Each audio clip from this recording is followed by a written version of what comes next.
Emmanuel Macron est devenu fou. Il faut que les Africains comprennent. Le Mali a fait l'objet d'une attaque sauvage le 25 avril. Cette attaque-là a été conduite avec la complicité des pays africains voisins au Mali. Il y a une forêt qui s'appelle le Yerli. C'est là-bas que tous ces terroristes-là sont formés en Côte d'Ivoire. Sachez que la France est en train de vous manipuler pour ses intérêts. Elle a perdu l'uranium gratuit au Niger, elle a perdu l'or gratuit au Burkina, elle a perdu l'or du Mali, elle a perdu le lithium du Mali.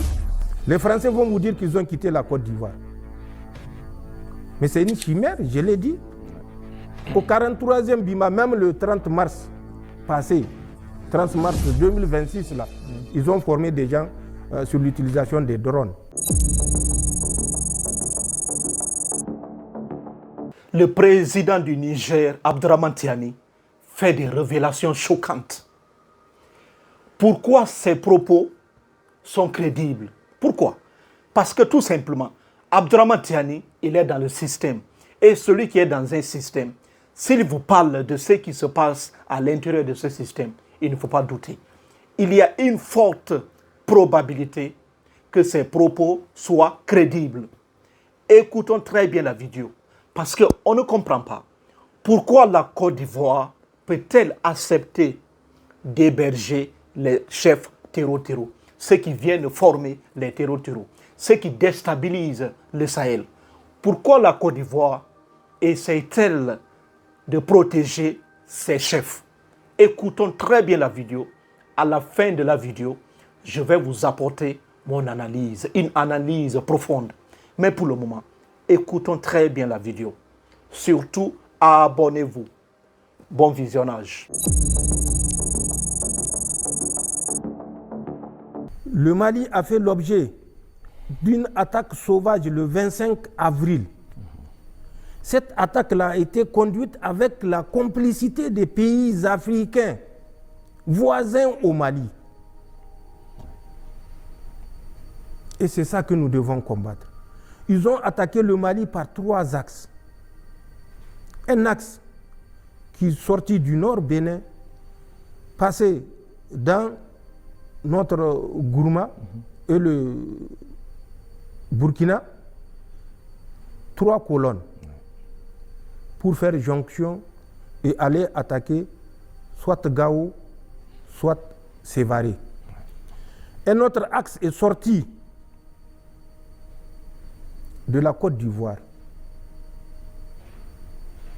Il y a une forêt où les Ukrainiens qui viennent former ces mercenaires-là atterrissent en Côte d'Ivoire avec des visas pour visiter la Côte d'Ivoire qu'ils obtiennent à partir d'un pays qui est non loin de l'Ukraine, voisin à l'Ukraine, que je tairai le nom, avec comme destination la Côte d'Ivoire.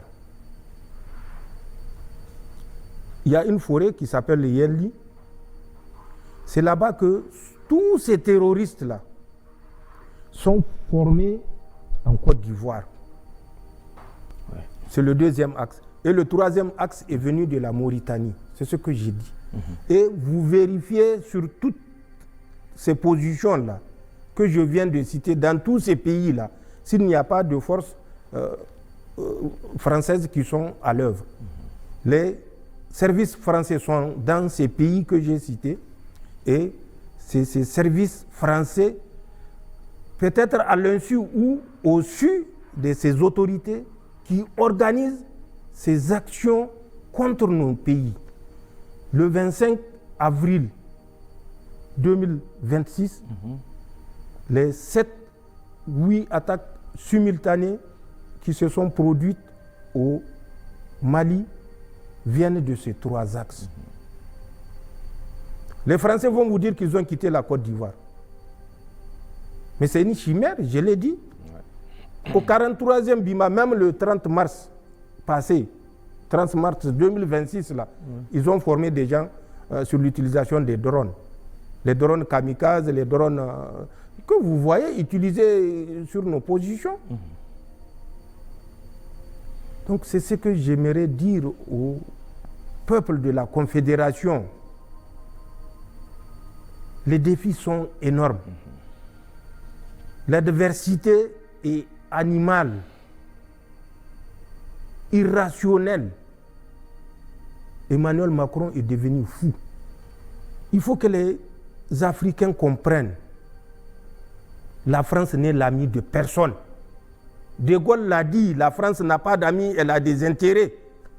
Toi, un petit Africain, tu vas croire le contraire parce que tu es l'ami des Français. Il faut que les gens soient rationnels, qu'ils soient lucides.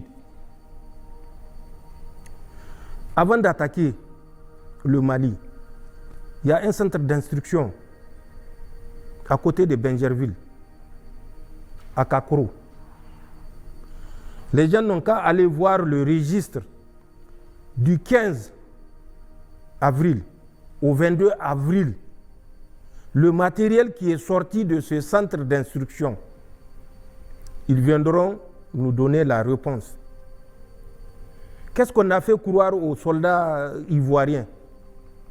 Que le Burkina va les attaquer. On les a mis en alerte. Ouais. C'était juste pour couvrir une manœuvre. Et c'est ce qui me convainc que les autorités ivoiriennes sont au courant de tout ce qui s'est tramé contre le Mali, contre le Niger, contre le Burkina. Ouais. Mais nous avons d'autres preuves de réunions et de budgets en millions de dollars. Au moment opportun, nous allons, si l'occasion nous est offerte, les confronter avec ceux qui disent que ce que nous disons n'est que baliverne. Nous faisons face à une adversité et à un acharnement de l'Europe qui soutient de façon consciente Emmanuel Macron, puisque l'Europe voit ce qui se passe et ce qui est derrière tout ça, c'est la France. Mais comme les intérêts sont convergents et que de toutes les façons, c'est des peuples africains qui seront massacrés, ça ne leur dit rien. Pour eux, c'est juste perte et profit.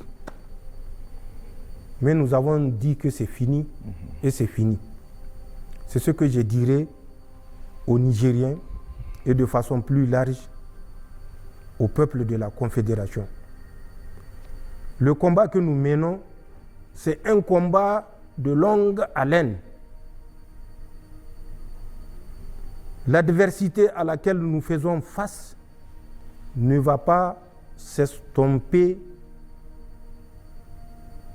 de si tôt ou par juste une prise de conscience de quelqu'un qui n'a pas de conscience. Il faut que nous soyons convaincus de ça pour ne plus nous laisser manipuler. Parce que malheureusement, c'est ça. Tous ces mercenaires qu'ils manipulent, c'est de la pure manipulation. Ils leur font croire qu'ils font du djihad. Mais à qui on va apprendre le djihad? Au Niger ou bien à la France? Au Niger, 99% musulmans. Ouais. La France, 2 à 3% musulmans. À qui on doit faire le djihad? Fils billahi. Où est-ce qu'on doit faire le djihad? Là où il y a 2 ou 3% de musulmans, ou bien où il y a 99% de musulmans. Le Niger, c'est 1400 ans d'islam. 6e califat. Partez en France, portez le hijab parce que vous êtes musulman. On verra bien où est-ce que vous allez partir. Même dans votre chambre, si vous portez le hijab, vous serez arrêté. Au Niger, où est-ce qu'on ne rentre pas avec hijab? Donc, c'est de la diversion. S'il y a bien quelqu'un qui mérite le djihad, ce n'est pas le Niger, ce n'est pas le Burkina, ce n'est pas le Mali. Donc, que cette histoire de djihad s'arrête. Le djihad, le dernier djihad a été conduit par le prophète, paix et salut sur lui. Mais depuis lors, quel djihad encore? Et particulièrement quand on connaît la moralité de ceux qui sont censés exécuter ce djihad, qui volent, qui violent, qui pillent, qui tuent, qui brûlent. C'est ça le djihad? Non, il faut arrêter. Il faut arrêter. Vous défendez les intérêts de l'Europe et particulièrement de la France d'Emmanuel Macron, l'homme du règne à l'article 49.3, et vous défendez que ses intérêts. Le reste n'est que chimère. Vous ne faites pas du djihad. Je vis pour l'attaque de l'aéroport, ils disent à leurs combattants, citez les noms d'Allah, même si vous êtes mort, vous allez partir au paradis. Et vous ne sentirez pas la souffrance. Mais ils vont souffrir plus que la souffrance, ces gens-là. Et leur itinéraire les conduit direct au Jahannama. Ce n'est pas au paradis Firdaus. Donc, il faut que les gens se réveillent. Ceux qu'on manipule, réfléchissez. Sachez que la France est en train de vous manipuler pour ses intérêts. Elle a perdu l'uranium gratuit au Niger, elle a perdu l'or gratuit au Burkina, elle a perdu l'or du Mali, elle a perdu le lithium du Mali, elle a perdu la soumission. C'est le discours de Tiani, le président du Niger. Sa sortie a une forte probabilité d'être crédible. Pourquoi? Parce que, comme je l'ai dit depuis le début, lui, il est dans le système. Et celui qui est dans un système, lorsqu'il vous parle, il faut bien l'écouter. Il vous parle tout en vous donnant des preuves qu'on ne peut pas nier. C'est à vous maintenant d'aller vérifier si ce qu'il dit c'est vrai ou faux. Lorsqu'il dit que l'attaque sauvage du Mali, le 5 avril 2026, le Mali a connu l'une des attaques les plus féroces de son histoire. Et les terreaux sont sortis dans 3 endroits. Le Bénin, la Mauritanie et la Côte d'Ivoire. Voilà les 3 zones dans lesquelles les terreaux sont sortis aller attaquer le Mali. Surtout ce qui a choqué le président du Niger, c'est lorsque le voisin Côte d'Ivoire peut bel et bien héberger les formateurs des terreaux. Ce qui veut dire que la Côte d'Ivoire est bel et bien complexe. Et oui, la Côte d'Ivoire fait partie des pays qui hébergent les formateurs des terreaux. Et c'est ça qui fait mal. Lorsque Tiani dit ça, il dit ça avec une fermeté sans égale, parce que nous sommes tous des Africains. Servez l'intérêt de la France. Cela ne vous apportera rien. Comme lui-même il a dit, la France, comme De Gaulle le disait, la France n'a pas d'amis, la France défend que ses intérêts. Donc aujourd'hui, tu peux coopérer avec la France, mais tu n'es l'ami de la France. Aucun pays africain n'est ami de la France. Et Tiani le dit ça clairement. Il dit que Emmanuel Macron est devenu fou. Pourquoi? Parce que Macron veut déstabiliser le Niger, surtout le Niger.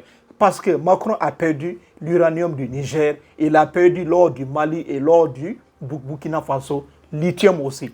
Donc la France a tout perdu. Et la France veut revenir au Sahel. Parce que c'est l'une des régions les plus riches. Le Sahel est profondément riche en ressources naturelles dont la France ne peut pas quitter. Et voilà des formateurs qui quittent dans un pays proche de l'Ukraine venir attaquer la Côte d'Ivoire. Donner des renseignements aux chefs terreaux. Voilà l'un des problèmes les plus marquants. Voilà ce qui fait mal au général Tiani en parlant de Côte d'Ivoire. Disant même que lorsque les terreaux voulaient transiter les armes du Burkina Faso, c'est-à-dire de la Côte d'Ivoire vers le Niger, il y a un centre d'instruction à Benjeville. C'est là-bas où ils ont fait croire aux autorités ivoiriennes que le Burkina Faso était en état de les attaquer. Donc les militaires étaient maintenant paniqués. Tout le monde était en état d'alerte maximale. C'était juste pour faire transiter les armes. Voilà l'un des points les plus marquants de son discours. Et on comprend très bien. Parce que cette France avait ses intérêts au Niger et a toujours ses intérêts au Niger. Et la France veut défendre ses intérêts. Donc la France, de son côté, a le plein droit de défendre ses intérêts au Sahel. Mais regardez encore l'une des révélations les plus choquantes. Les chefs terreau, qu'on leur dise, vous allez rentrer au paradis. Cette douleur, vous ne sentirez pas vous ne sentirez aucune douleur. Voilà ce qu'on dise aux terreau. Battez-vous. Et qui leur disent? Ce sont les autorités françaises, des espions qui viennent encourager les terreau à combattre. Et lorsque Tiani dit clairement, entre le Niger et la France, normalement, où on devrait faire le djihad devrait se faire en France, normalement, parce qu'au Niger, 99% de la population pratique l'islam. Par contre, en France, c'est le contraire. Peut-être 4% ou 5% de la population pratique l'islam. Donc, normalement, le djihad aurait pu se faire en France, non au Niger. Donc, le président du Niger pousse des arguments solides qu'on ne peut pas nier. Ça reste maintenant à vérifier. Il vous donne des informations précises. Il vous donne même le nom de ces camps. Il vous donne même le nom de la forêt dans laquelle les gens viennent former les terreau. Il vous donne tout. Ce qui veut dire qu'il est extrêmement renseigné. Il ne vous donne pas ces informations par hasard. Donc, il nous a donné des informations. C'est maintenant aux autres de vérifier. Mais ce qui est crédible, il y a une forte chance que cette France soit derrière tout ça. Vu ses intérêts, vu les propos radicaux d'Emmanuel Macron et vu les propos radicaux de certains services de renseignement français, lorsqu'il parle du Niger, lorsqu'il parle du Mali, lorsqu'il parle du Burkina Faso. Donc, on peut conclure qu'il y a une forte probabilité que ce que Tiani dit soit vrai. Et oui, parce qu'il vous donne des preuves. Tiani pousse des arguments solides qu'on ne peut pas nier. Il faut maintenant aller vérifier. Mais il y a des indices qui prouvent que tout ce qu'il dit, c'est vrai. Laissez-moi en commentaire ce que vous en pensez, parce que j'ai vraiment